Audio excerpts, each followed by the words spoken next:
तो हेलो, एक बार फिर स्वागत है आपका यूनिक एस अकेडमी बाई गुलफाम अली राजी में। इकोनॉमिक्स का सेशन है और बात हो रही है शेयर मार्केट की। और शेयर मार्केट की बात करते करते हम लोग आ गए सेबी पर। सेबी आता ना, जैसे भाई आप सुनते हो ना कि भाई जो दूर संचार कारोबार है उसको कौन संभालता है या उसको कौन रेगुलेट करता है, तो कौन है? ट्राई, है ना। और बीमा के लिए कौन है? एडा। तो उसी तरह से शेयर मार्केट का जो रेगुलेटर है या शेयर मार्केट को रेगुलेट करने वाली हमारे देश में जो सबसे बड़ी अथॉरिटी है वो है SEBI, security and exchange board of India, SEBI. ठीक है ना। अब बात आएगी सेबी के full form securities and exchange board of India, भारतीय प्रतिभूति एवं विनिमय बोर्ड। विनिमय का मतलब लेन देन, विनिमय माने एक्सचेंज यानी कि लेन देन, और प्रतिभूति का मतलब शेयर, यानी कि शेयरों के लेन देन को जो अथॉरिटी कंट्रोल करती है उसका नाम है सेबी। ठीक है बेटे, समझ गए? ओके। अब आपसे पूछेगा कि इसका हेडक्वार्टर कहाँ पे है? बम्बई में है। इसका हेडक्वार्टर कहाँ? बम्बई में है। ठीक है। इसके रीजनल ऑफिस भी हैं 3, कलकत्ता, दिल्ली और चेन्नई में। ये कब बनी? 1988 में। कैसे बनी? पार्लियामेंट ने स्पेशली इसके लिए एक्ट पास किया था, संसदीय एक्ट से 1988 में ये बनी और 1992 में इसे कानूनी दर्जा मिला या वैधानिक दर्जा मिला। 1988 में बनी और 1992 में इसे कानूनी दर्जा मिला और पार्लियामेंट के एक्ट से ही बनी थी। पार्लियामेंट के एक्ट से बनी तो पार्लियामेंट के एक्ट में ही सारी इसके बारे में जानकारी है कि इसकी अथॉरिटीज़ क्या हैं, इसके विशेषाधिकार क्या हैं, इसके काम क्या हैं। ठीक है। अब इसमें कोई भी चेंज अगर करना होगा तो पार्लियामेंट ही चेंज करेगी। ठीक है। अगर विधानसभा ने कोई कानून बनाया है तो उसमें कोई भी परिवर्तन होगा विधानसभा ही करेगी, सरकार नहीं करेगी। ठीक है ना। अगर सरकार करेगी तो आप कोर्ट में चले जाओ कि साहब देखो बिना विधानसभा की सहमति के इन्होंने ये मामला लागू कर दिया। जैसे अब उत्तराखंड में आरक्षण का मामला हुआ था ना, तो बिना विधानसभा के प्रस्ताव पास करे ही सरकार ने जीओ जारी कर दिया था, तो लोग चले गए। तो सरकार ने कहा चलो कोई बात नहीं, अब हम विधानसभा से नए सिरे से कानून पास करा लेते हैं। खैर अल्टीमेटली होता वही है जो सरकार करती है। ठीक है। तो अच्छा, अब फिर बताओ इसका प्रमोटर कौन है? देखो जैसे मैंने ये बताया था ना, IDBI किसका प्रमोटर है? किसका? नेशनल स्टॉक एक्सचेंज का, यानी कि नेशनल स्टॉक एक्सचेंज को किसने बनाया? IDBI ने। उसी तरह से एक सवाल आता है कि सेबी का प्रमोटर कौन है? IDBI, ICCI, ICICI और IFCI। बैंकें हैं, ये बैंकिंग संस्थाएं हैं। ठीक है ना। ओके। तो सेबी के प्रमोटर हैं IDBI, ICICI और IFCI। अब सेबी का काम क्या है? जितने भी कारोबारी हैं, यानी कि कारोबारी कौन भाई? कोई सब्जी का कारोबारी, कोई आलू का कारोबारी, और जिससे ज़्यादा शेयर का भी कारोबारी, शेयर को खरीदना और शेयर को बेचना। तो जितने भी शेयर कारोबारी हैं उनका रजिस्ट्रेशन करना, जो भी कंपनियां शेयर मार्केट में आना चाह रही हैं उनका रजिस्ट्रेशन करना। कोई भी कंपनी शेयर मार्केट में क्यों आएगी? उसे पैसा जुटाना है, शेयर मार्केट से उसे पैसा जुटाना है, प्रोसेस है। अगर कोई कंपनी है उसने लोन लेना है तो वो लोन सरकार से भी ले सकती है, लेकिन लोन देने की सरकार की एक सीमा है। शेयर मार्केट में आ गए तो यहाँ पर लोगों के पास सबसे ज़्यादा पैसा तो लोगों के पास है ना। शेयर मार्केट में आ गए, आपने एक प्रोसेस अपना वहाँ रजिस्ट्रेशन किया। शेयर मार्केट में आने का मतलब है आपने भी आकर के अपनी दुकान खोल ली। कोई कंपनी शेयर मार्केट में आ गई, उसने भी अपनी दुकान खोल ली। ना कहा भाई लो हमारा हिस्सा खरीदना चाह रहे हो, खरीदो, हम अपना इतना हिस्सा बेच रहे हैं, जिसने खरीदना खरीद लो। तो इसे कहते हैं शेयर मार्केट में लिस्टिंग होना या शेयर मार्केट में सूचीबद्ध होना या शेयर मार्केट में आना। तो इसके लिए परमिशन देगी सेबी। किसी कंपनी आना है या नहीं आना है। अब सेबी की इसके लिए कुछ शर्तें होती हैं कि भाई आप इतने पुराने हो, आपका इतना कारोबार हो, आपका इतना प्रॉफिट हो, वगैरह वगैरह। वो शर्तें आप पूरी करोगे तो सेबी जो आपको परमिशन देगी क्या? शेयर मार्केट में आकर के कारोबार कर लो। ठीक है। अच्छा ध्यान से सुन रही हो है? ओके, किधर गए? अब जो निवेशक है उनको ट्रेनिंग देना। जैसे ड्रीम 11 है ना, तो ड्रीम 11 में हम लोग पैसा लगाते हैं, है ना, जो क्रिकेट के शौकीन है। अब हमें पता चला यार हमें इतनी नॉलेज नहीं है। जब हमने 2,500-3 हज़ार 4-5 हज़ार डुबो लिए ड्रीम 11 में टीम बना के, 4-5 हज़ार जब हमने डुबो लिए तो फिर हमें एहसास हुआ कि यार अच्छा चलो हम हार गए, हारे तो हारे क्यों? हमें पता ही नहीं है कि पिच कैसी है, ना पिच कैसी है, इस पर फास्ट बॉलर को मदद मिलेगी या स्पिनर को मदद मिलेगी। सुनते हैं ना, क्रिकेट की भाषा में बता रहा हूँ ना, इस पर फास्ट बॉलर को मदद मिलेगी या स्पिनर को मदद मिलेगी या बल्लेबाजों को मदद मिलेगी। ग्राउंड छोटा है तो छक्के ज़्यादा लगेंगे, रन ज़्यादा बने। ग्राउंड बहुत बड़ा है तो रन कम बनेंगे, है ना। मौसम का मिजाज कैसा है? अगर मौसम में नमी है तो जो टीम पहले बॉलिंग करेगी उसको फ़ायदा मिल सकता है। अच्छा, और अगर बारिश अगर आ गई तो जो पहले तुम्हारी टीम में खिलाड़ी थे उन्होंने तो खूब रन बना लिए। अब अगर तुम्हारी टीम में ऐसे खिलाड़ी थे जो पहले खेले, उन्होंने खूब रन बना लिए। अब बारिश के बाद डकवर्थ लुईस आ गया, 20 ओवर का मैच घट के रह गया 5 ओवर का, तो भैया आपको पॉइंट तो 5 ओवर के हिसाब से मिलेंगे ना, तो आप तो हार जाओगे पैसे। तो जब हमने उसमें 5-6 हज़ार रुपये गंवाए तो हमें तजुर्बा हासिल हुआ। अब हम दूसरे लोगों को एडवाइस देते हैं कि भाई ऐसे लगाओ पैसे, ऐसे लगाओ, ऐसे लगाओ, ऐसे लगाओ। उसी तरह से शेयर मार्केट में नए नए खिलाड़ी आते हैं, नए नए कारोबारी आते हैं, हम आप जैसे आम इन्वेस्टर भी आते हैं, उन्हें पता नहीं होता है। तो सेबी की जिम्मेदारी है कि वो उनको ट्रेंड करे। जो भी शेयर कारोबारी हैं, ब्रोकर हैं, आम आदमी हैं जो शेयरों में कारोबार कर रहा है, शेयरों की खरीद फरोख्त कर रहा है, उनको ट्रेनिंग देना, प्रशिक्षण देना, आम आदमियों को शेयर मार्केट में आने के लिए जागरूक करना। लेकिन किस तरह से खेलना है ये बताना उनको। शेयर बाज़ार, कोई नया शेयर बाज़ार खुलना है तो उसको मान्यता देना। और एक शब्द यहाँ पर आता भेदिया कारोबार या इनसाइडर ट्रेडिंग, उस पर रोक लगाना। भेदिया कारोबार क्या है? जैसे मान लीजिए मेरी कोचिंग है ना, तो मैंने क्या किया, मैंने अभी आपको एक मशवरा दिया ना कि जैसे मान लो मेरी कोचिंग में 20 लाख, वैसे तो 20 रुपये भी नहीं है मेरी कोचिंग में, पुरानी बेंचेज हैं और एक मोबाइल कैमरा है ना। सपोज हमारे पास 20 लाख रुपये की पूंजी है यहाँ पर। कितने लाख रुपये की? 20 लाख रुपये हमने इसमें लगा रखे हैं। लाइब्रेरी, एक कैंटीन और ये इधर ये जैसे जिस तरीके से भी हो सके स्टूडेंट से पैसा खींच रहे हैं ना। वीकली टेस्ट के पैसे, सेमिनार के पैसे, लाइब्रेरी के पैसे, इसके पैसे, उसके पैसे, है ना। ऐसे खींचते हैं ना पैसे, हम तो नहीं खींचते ना आपसे, है ना। तो ऐसे करके पैसे खींचते हैं, तो भाई साहब खूब पैसे। अब यहाँ पर हमारे ये काउंसलर हैं, ध्यान रखना, इन्हें हमारी वित्तीय सेहत का पता है कि आने वाले समय वैकेंसी आ रही है, सर जो है ये ले आए वो ले आए हैं, और भाई साहब कारोबार सर का बढ़ेगा। इन्हें पता है क्योंकि ये इंडस्ट्री हमारी कंपनी में काम कर रही है ना, इन्हें पता है, इन्हें पता है, इन्हें पता है, ठीक है, कि आगे जाके मुनाफा बेहतर होने वाला है। अब उसी समय मैंने मार्केट से कर्ज लिया, यानी कि अपने शेयर बेचे, तो इन्होंने मार्केट में जाकर के 2-4 लोगों को बता दिया कि शेयर खरीद लो, अगर थोड़े से महंगे बिक रहे हैं तो भी खरीद लो। क्यों? क्योंकि इनका जो कारोबार है वो बढ़ने वाला है। या अब लगा कि दिवाला निकलने वाला गुरुजी का, और गुरुजी जो है यहाँ से बस भागने चाह रहे हैं अपनी कंपनी बेच बाज के। इन्होंने कहा भाई, 2-4 लोग हैं, उन्होंने कहा भाई शेयर ऊँचे दाम पे मत खरीदना, कम से कम दाम पे खरीदना। 10 रुपये का शेयर ये 5 रुपये में बेचने को तैयार है, 7 रुपये में दे रहे हैं तुम्हें, लेकिन ये 5 रुपये में बेच देंगे, तुम अड़ जाओ 5 रुपये पे।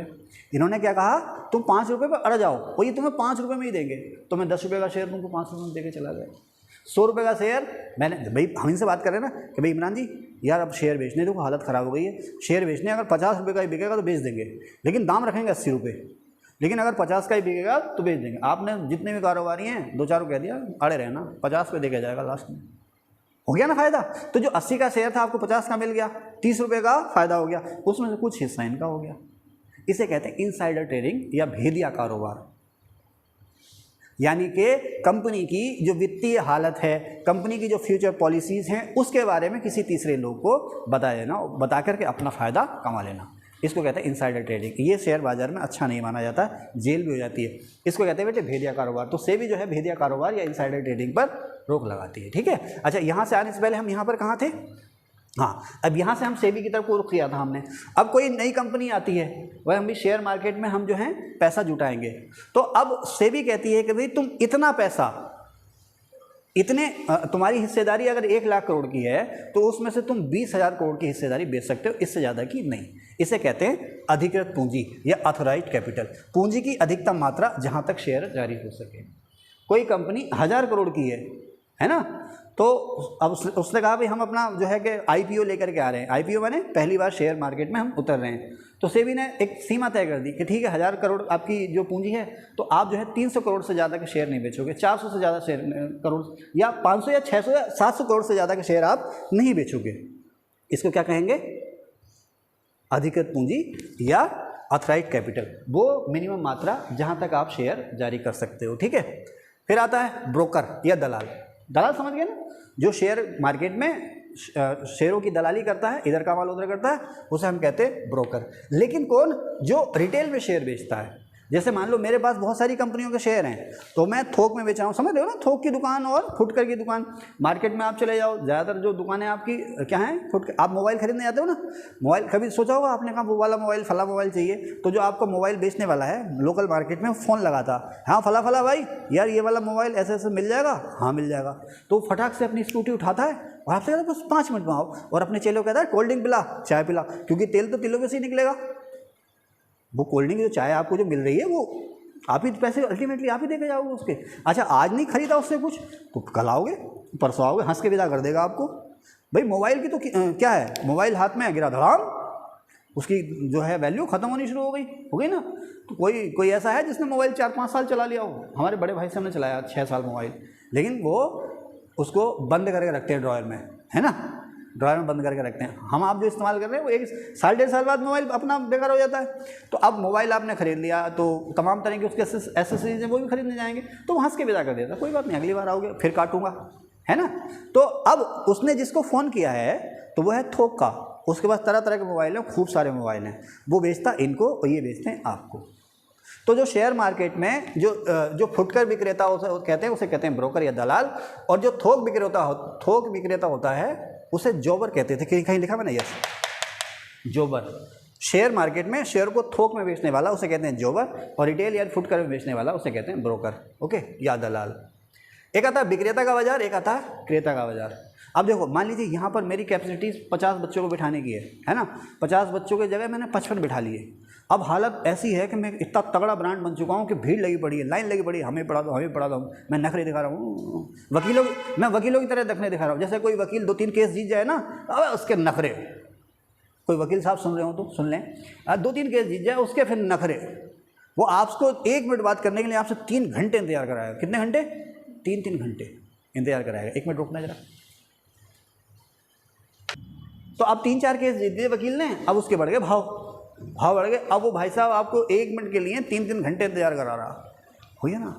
अब लोगों ने कहा भाई बड़ा अच्छा वकील है, बड़ा अच्छा वकील है, आप भी अपना मैटर लेके चले गए। अब कचहरी में जाकर आपको पता चले, है ना, कि यार क्योंकि वो अंतिम मंजिल होती है, तो आप उसका 3 घंटे नहीं 3-3 दिन भी इंतजार करते हैं। मैंने कहा भाई चले गए साहब, परसों मिलेंगे, परसों भी आप आए साहब, अगले हफ्ते मिलेंगे, जा रहे हो आप। अब इतना तरसाने के बाद अब वो आपसे मिलेगा, उसके बाद कहेगा भाई मेरी फीस इतनी है, 20,000 का वकील अब मांगेगा आपसे लाख रुपए। कितने लाख रुपए? कितने में रुपये मांगेगा? लाख रुपए। आपके साहब कुछ देख लो, बोले चलो देख लेंगे। तो 20,000 का वकील डिस्काउंट करके 90,000 रुपये हुआ है। क्यों? क्योंकि उसकी डिमांड हो गई। क्या हो गई? उसकी डिमांड हो गई, आपने दिया, उसकी शर्तों पर आपने उसकी फ़ीस दी। उसी तरह से एक वकील है, उसे कोई पूछ ही नहीं रहा, है ना, बेचारा 2-3 केस हार गया या 2-3 क्लाइंट ने देख लिया कि तो जज के सामने बोल ही नहीं पा रहा, अचानक आपका केस ही वापस ले लिया उसने, जज ने जरा सा हड़काया। सुन रहे हो वकील साहब, सुन लेना कि अचानक जज ने हड़काया और उसने आप पीछे बैठे और आपके सामने आपका वकील आपका केस वापस ले रहा। हाय अल्लाह, ये हो क्या रहा? अब फिल्म तो है नहीं जो कि पीछे से खड़ा मिलार्ड ऑब्जेक्शन, है ना, फिल्म थोड़ी है। और तो गार्ड पड़े, लठ पड़ेंगे, धड़ा गार्ड खड़े ना वहाँ पर, हमारा लठ पड़ेंगे। अब बाहर आ गया वकील, कह रहा अरे यार ऐसा हो जाता, वैसा हो जाता, ये तो अब मैं क्या करूँगा, जाके 4 से कहूँगा कि यार इसके पास मत चलो जाइए, उसे काम नहीं मिलेगा। तो अब अगर उसकी फ़ीस 20,000 रुपये भी है तो वो 10,000 रुपये में काम करने को तैयार है। क्यों? क्योंकि वो ब्रांड नहीं रहा, उसको कोई पूछ नहीं रहा।